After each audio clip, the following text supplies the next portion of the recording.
আসসালামু আলাইকুম। আশা করি সকলেই ভালো আছেন।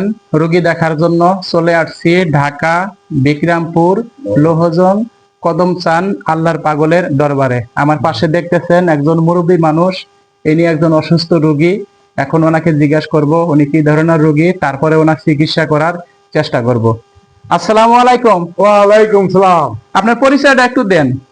আমার নাম মোহাম্মদ ফারুক হোসেন মাঝি। আমি লোহজন দরবার শরীফের কদমচন্দের একজন গোলাম। কদমচাঁদের দরবার শরীফের দরবার শরীফের খাদেম। খাদেম গোলাম আর কি। হ্যাঁ। খাদেম আর গোলাম একই, বুঝছেন না? আপনার কি সমস্যা একটু আমার বলুন। সমস্যা হলো আমার হাঁটতে একটু সমস্যা। হ্যাঁ, হাঁটতে সমস্যা। বুঝতে পারেন? না দেখি দেখি একটু চেষ্টা করেন তো দেখি।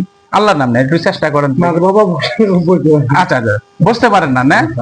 এই তো সমস্যা। হ্যাঁ হ্যাঁ, তা বসতে পারলে হয়তো হাঁটতেও পাবেন, হাঁটতে পারুন, দৌড় দিতে পারুন। দৌড় দিতে পাবেন। এখন তো ক্লিয়ার ভাবে হাঁটতে পারেন না, না দৌড় দিতে পারেন না। না,